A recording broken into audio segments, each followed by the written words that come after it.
and other savage gangs, I will invoke the Alien Enemies Act of 1798. Can you imagine?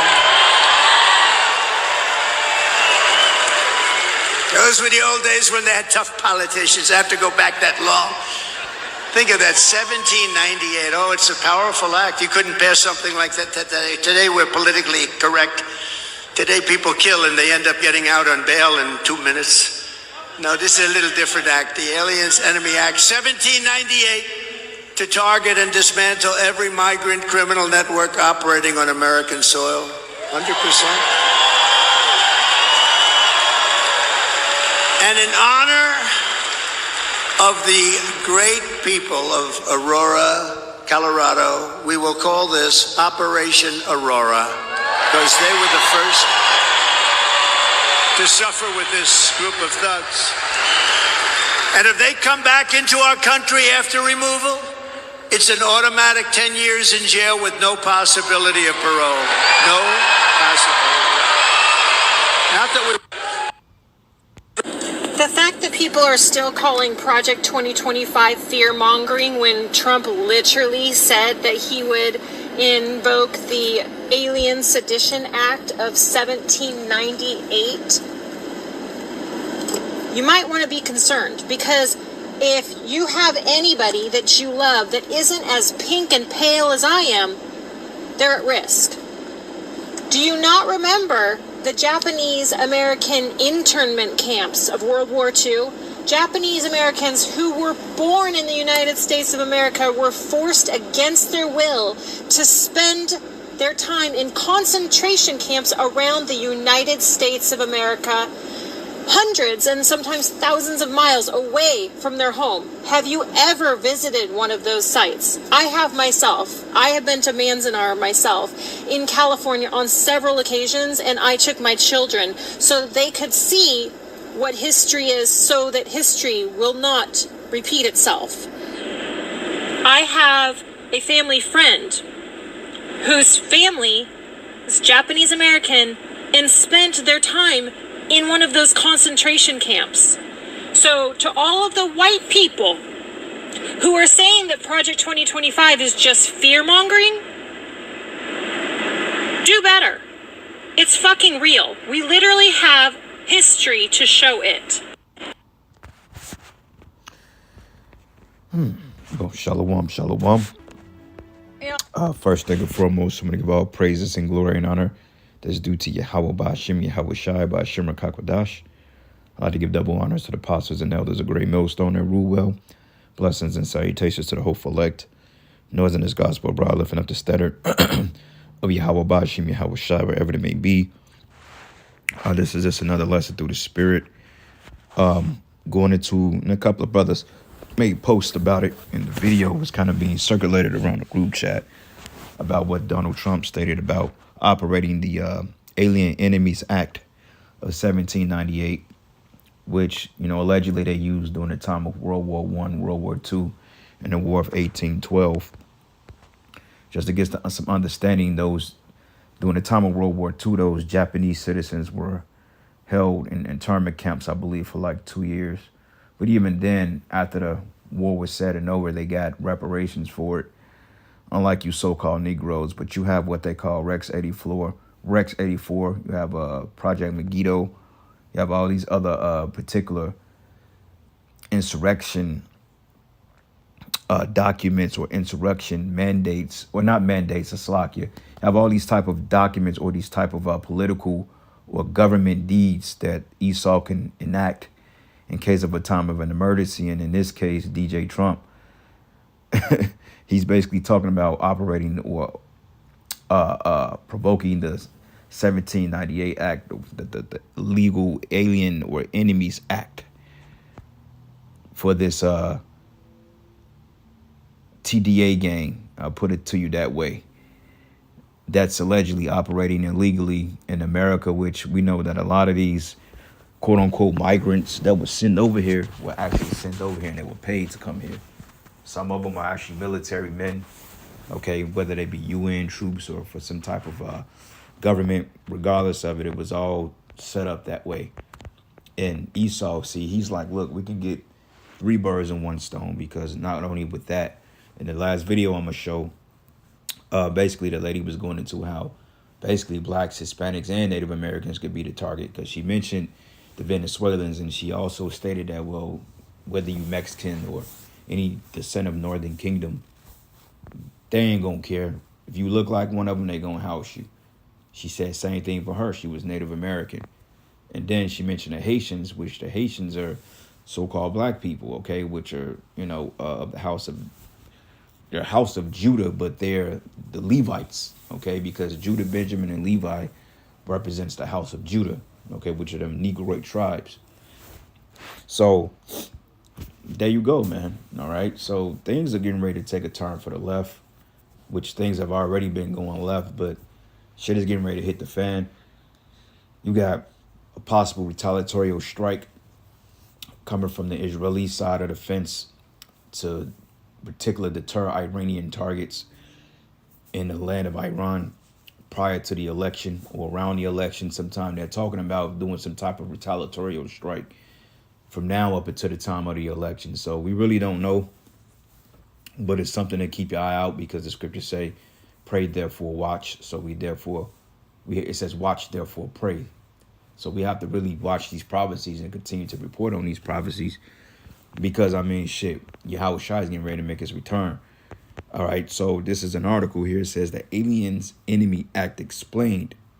Okay, it says this detention in deportation power poses an alarming risk of abuse and rights violation in both wartime and peacetime. And right now we're in a time of war. So they enact emergency services during the time of war. And they can do a lot of things outside of the habeas corpus. They could suspend the Constitution, which technically the Constitution is not even a legal document anymore. That shit has been done away with. But nonetheless, they can enact certain mandates to bring back a quote unquote sign of normalcy to society. All right. So it says, what is the Alien Enemies Act? And it reads, the Alien Enemies Act of 1798 is a wartime authority that allows the president to detain or deport the natives and citizens of an enemy nation. Okay. So wait a minute, man. You got so-called Mexicans here. You actually got Venezuelan citizens that actually have green cards and that's actually living here legally, you know. But according to Esau, he can declare war on them because they're in fact citizens of a so-called enemy country. But it says same thing with Haiti, right? Like you got Haitians that actually live here that's documented. I got state IDs and driver's license, and they've been in the States for 30, 40 plus years. But because of, what's this guy, man? Forgot. But basically he came up with that narrative about how the Haitians are invading at the southern boot handle of Florida and all this other blase. That's created a pretentious situation among the government officials and the Haitians, man.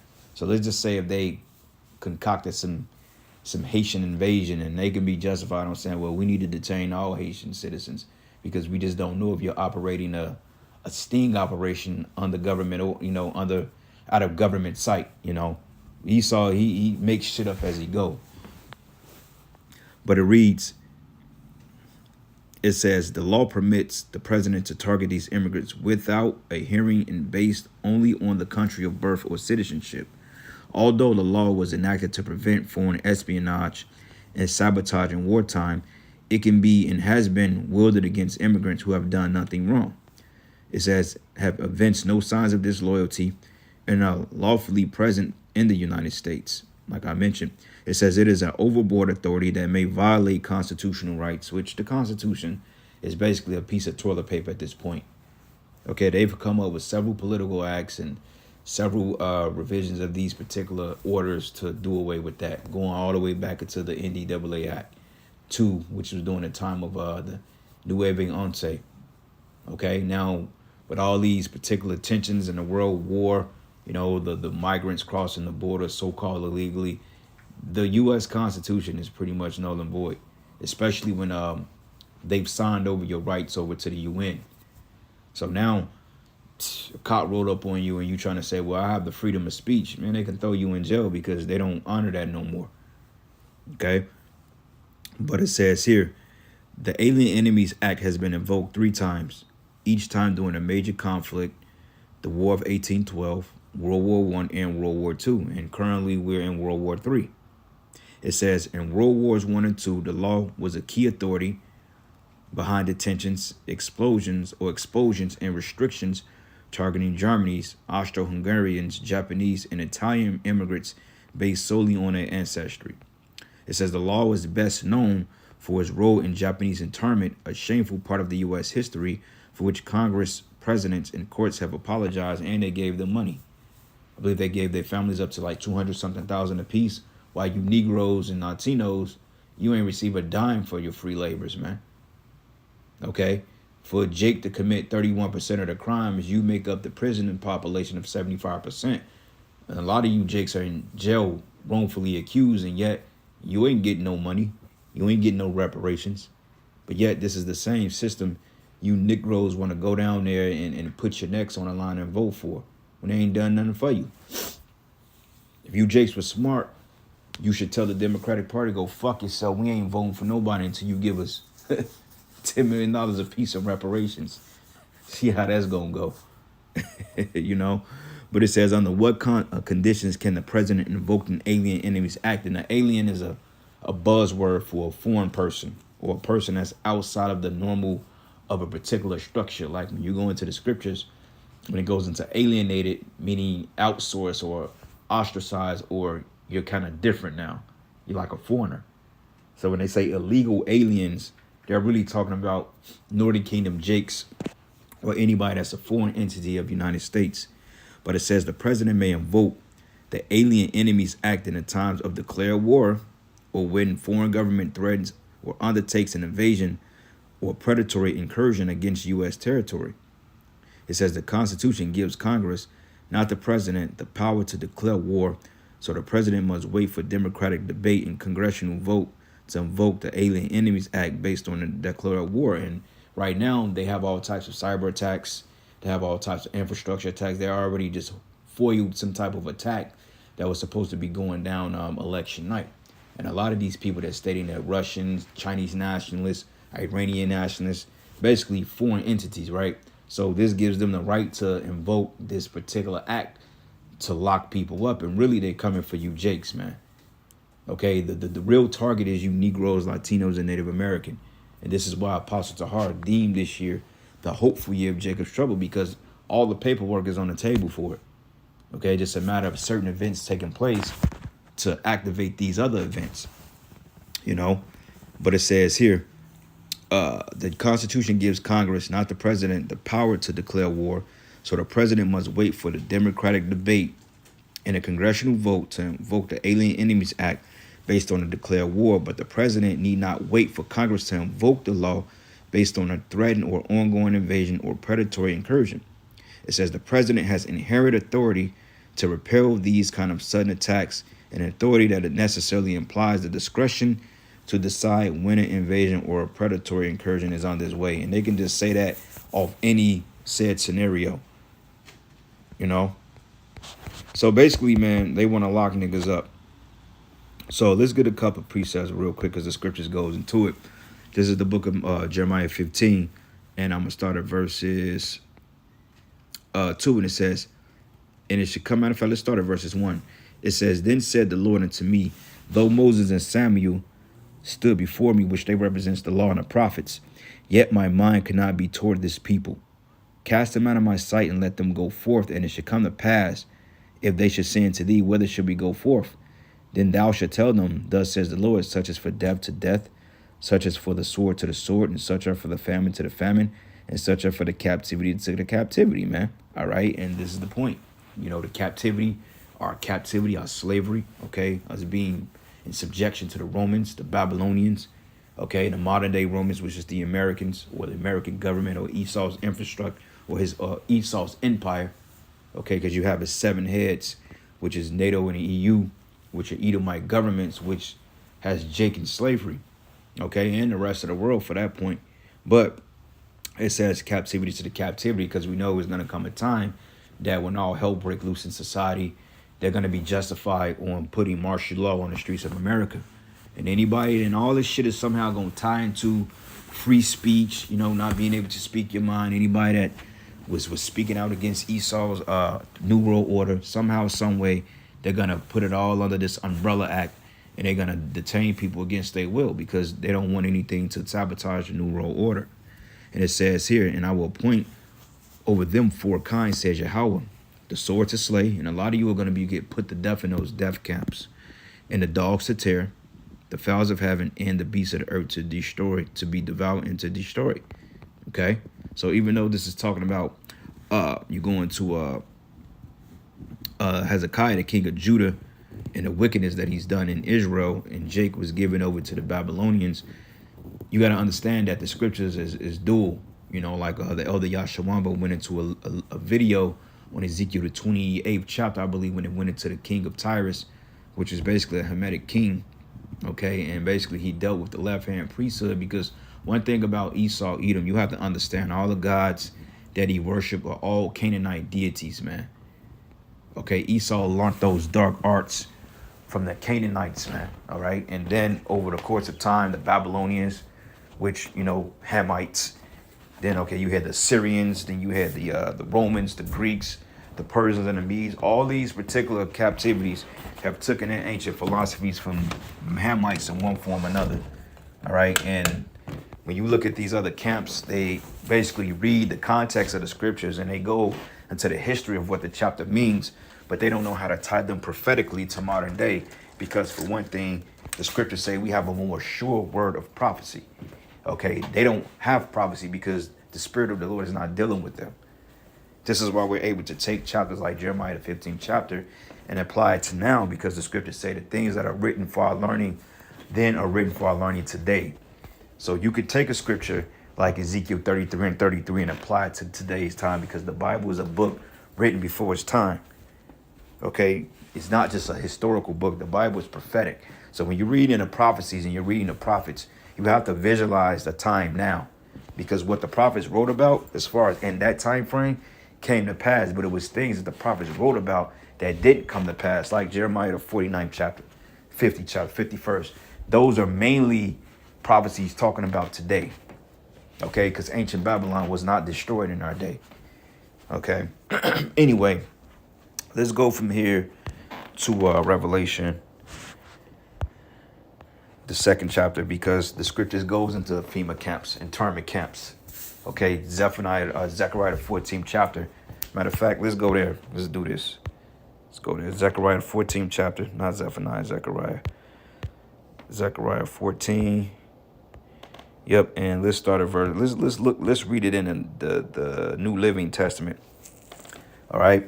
So this is the book of Zechariah 14, and it says here the Lord will rule the earth, which proves that prophecies are dual. Okay, because when you look at Ezekiel 38 is future prophecy. Revelation 20 through 22 is future prophecy. So it's easy to take the scriptures and see, okay, this is talking about now. Even though that happened, the scriptures say the things that you see now, they're not new, they're not old. History repeats itself. Just like you had ancient Rome and Greece, you got America now. Okay, you got Great Britain.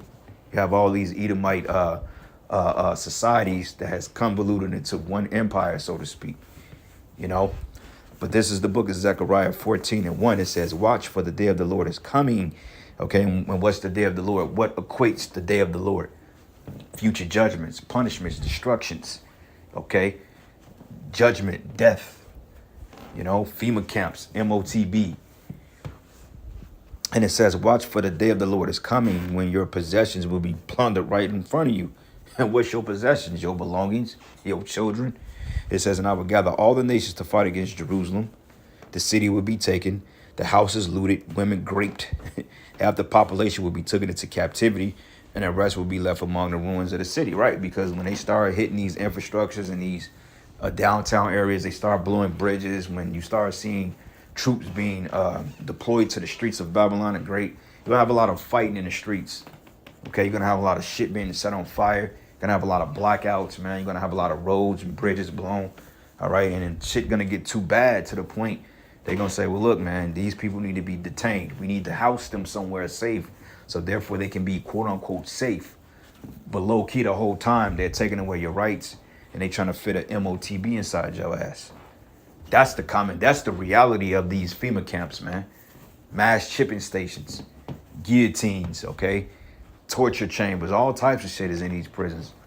Because when we was doing the research years ago, you know, it's speculated that America had over 800 active concentration camps.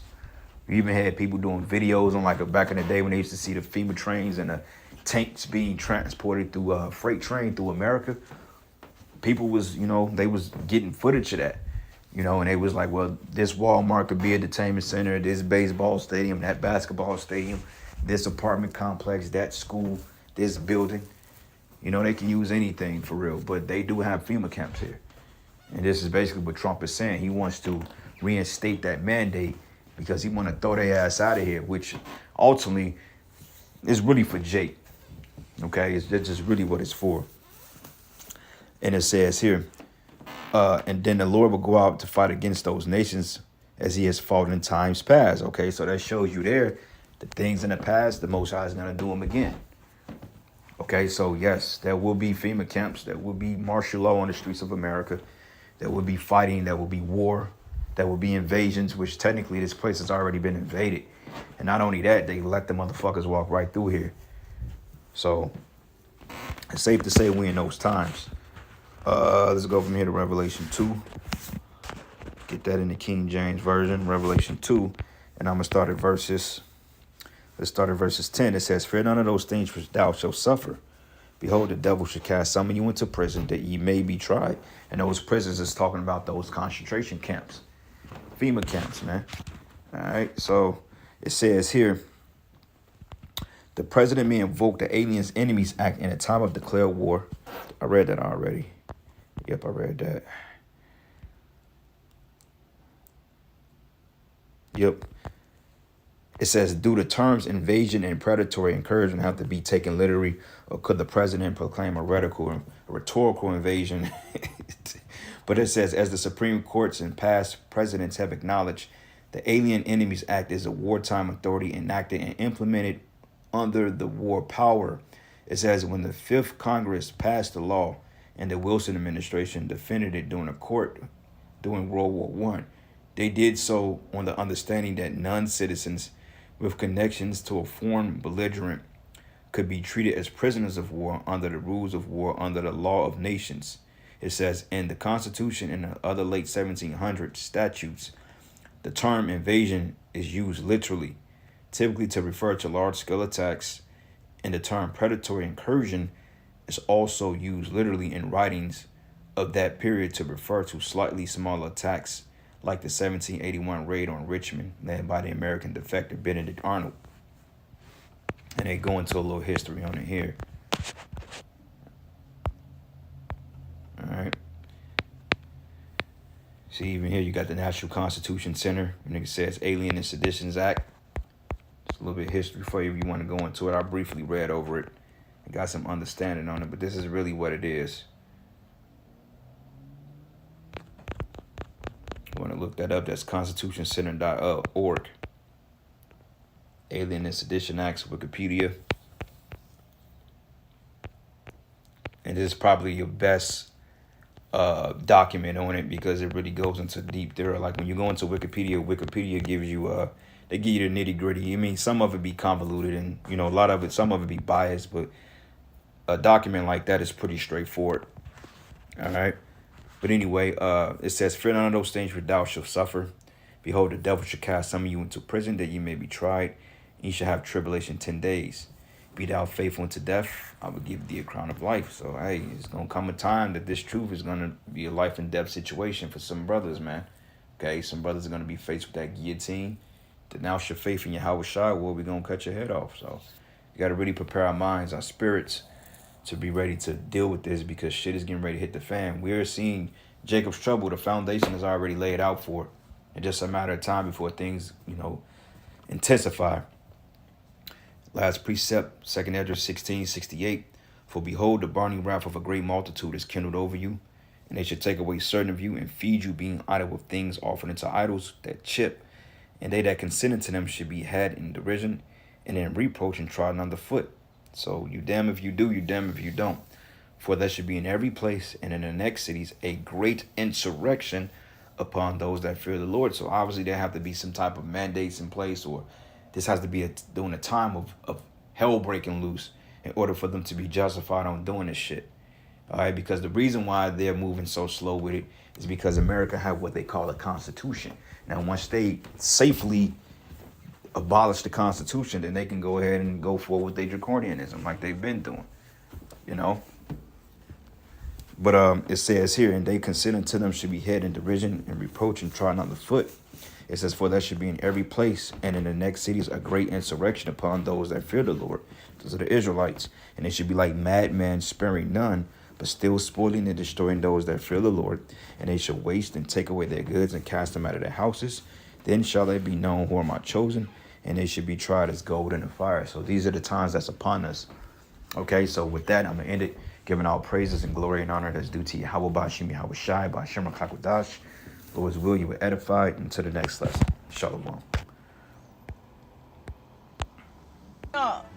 In that rally, he mentioned that he is going to immediately invoke the 1798 Alien Enemies Act.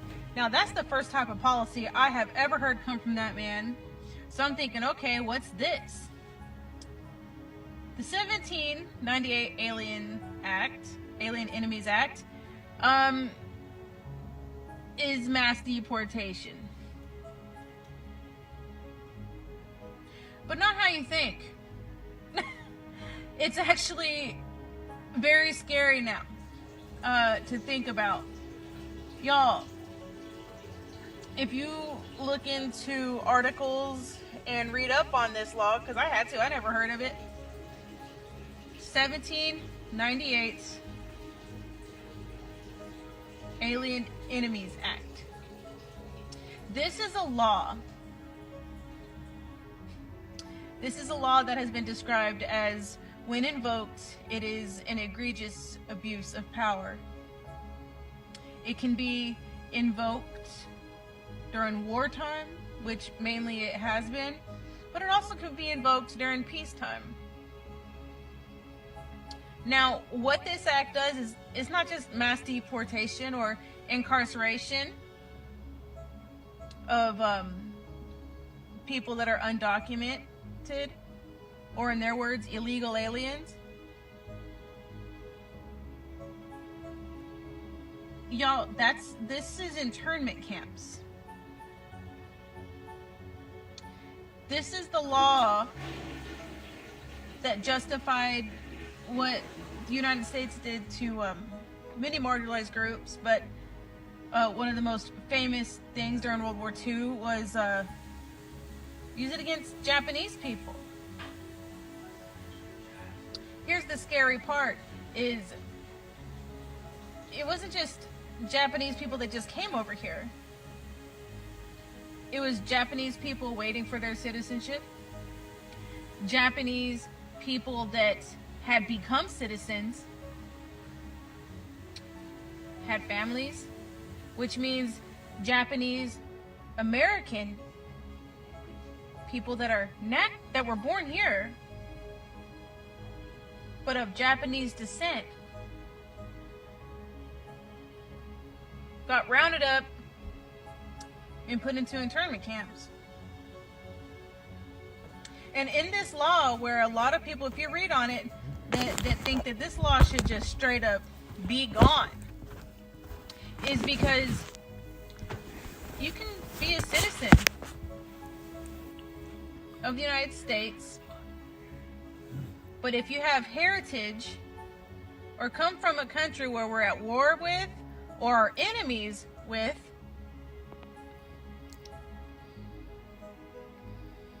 it don't matter if you're a citizen or not. You're going too. Now, which brings me back to a few things. So in this rally, he was talking about Venezuelan gangs. And he kept using the word invasion. And in the 1798 Alien Enemies Act, it is up to the discretion of the President of the United States if we're in peacetime, to whether if he wants to invoke this law, he has to feel that there's an invasion. It literally says that. An invasion. Well, we all know how he'll feel about that. It also says that the Supreme Court has to back him up. Well, we all know that that's his Supreme Court. So now here's the thing.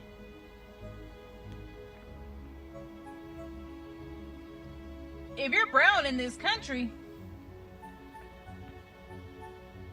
do you think that under Donald Trump's police forces that have total immunity, do you think for one gosh darn second, at first glance, they would know if you're Venezuelan, Mexican, Honduran, from Ecuador, or, in my case, American Indian, indigenous? Do you think that they would tell the difference? But it'd be hell to prove that you're not Venezuelan, because the Venezuelans, apparently according to Donald Trump, with their gangs taking over apartment complexes, they're invading us. Then that also got me thinking about a story I saw about a father, a black man with his beautiful son walking, and they see some cops. The son gets excited. He's nothing but 4 years old. Waves at the cops. The cops rush the father, tear his son away from him, threaten CPS, make fun of him, and beat him. Come to find out, oops, oh, you were the wrong black guy. We weren't looking for you. We just mistaken you. So then that got me thinking about the legal Haitian immigrants and the lies, the disgusting lies that J.D. Vance told about them, and the harassment and the threats that they're going through. Do you think under Donald Trump, especially these types of cops that will have full immunity, will know the difference between black people?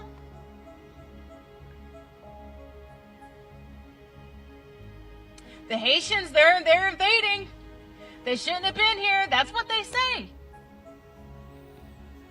Round them up. Look up the 1798 Alien Enemies Act. That ain't mass deportation. That ain't just about incarceration and the Venezuelan gangs.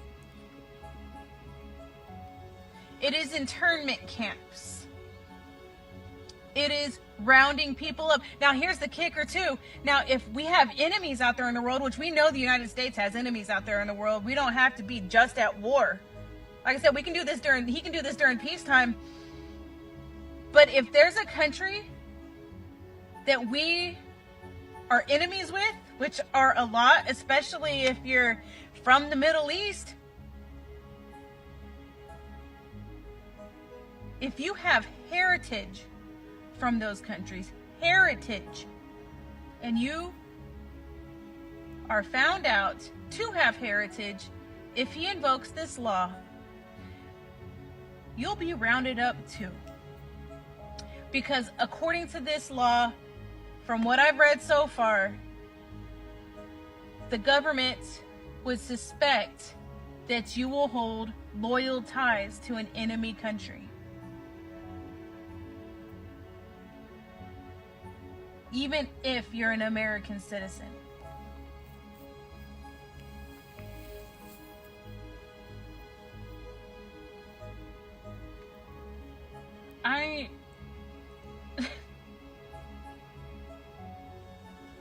People keep saying, oh, he's gonna be tough on the border. If you're not this, baby, it ain't just the border.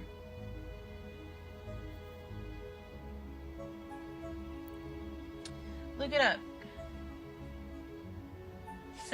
He keeps saying it. He's saying it all the time now. 1798 Alien Enemies Act. And if you don't think that he will won't do that if he gets elected. Hell, we didn't think that he could overturn Roe versus Wade. We didn't think that he was able to do that.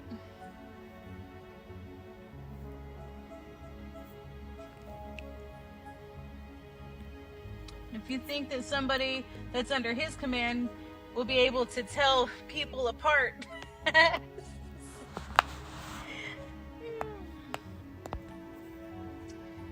Wow. We need to get rid of that guy at the polls.